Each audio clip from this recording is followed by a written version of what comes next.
ನಿನ್ನೆ ನೋಡ್ಬೇಕು ಅನ್ಕೊಂಡು ಹೇಳ್ತಾ ಇದ್ರು. ಇಂಪ್ರೂವ್ಮೆಂಟ್ ಆಗಿದೆಯಾ? ಆಗಿದೆ ಸರ್. ಇದೆ ಸರ್.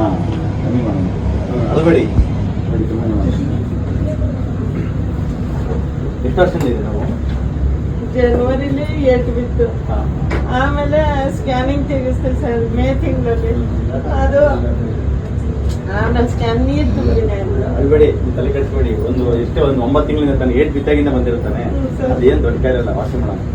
ನಿಜವಾದ ದೊಡ್ಡ ಕಾಯಿಲೆ ಅಲ್ಲ. ಇವಾಗ ಒಂದ್ಸರಿ ಇಂಜೆಕ್ಷನ್ 20% ಕಮ್ಮಿ ಆಗಿರ್ತಾನೆ, ಇನ್ನೊಂದು 80% ಇದೆ. ಇವತ್ತು ಕೊಟ್ಟರೆ ಇವತ್ತೊಂದು 40-50% ಕಡಿಮೆ ಆಗುತ್ತೆ.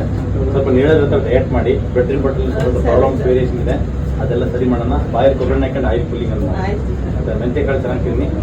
ನಾನ್ ವೆಜ್ ಯೂಸ್ ಮಾಡ್ತೀರಾ? ನಾನ್ ವೆಜ್ ಯೂಸ್ ಮಾಡ್ತೀರಾ? ನಾನು ಮೆಂತೆ ಮಟನ್ ವಾರಕ್ಕೆ 2 ದಿನ ಕೊಡ್ತಿರ್ತಾನೆ. ನಾಟಿ ಕೋಳಿ 2 ದಿನ, ನಾಟಿ ಕೋಳಿ ವಾರದಲ್ಲಿ 2 ದಿನ, 4 ದಿನ ತಗೊಳ್ಳಿ. ಪ್ರೋಟೀನ್ ಇಂಪ್ರೂವ್ಮೆಂಟ್ ಆಗುತ್ತೆ, ರೀಜನರೇಟ್ ಆಗುತ್ತೆ. ಬರೀನೇ ಮಾಡ್ಬೋದು, ಬರೀನೇ ಮಾಡಿ.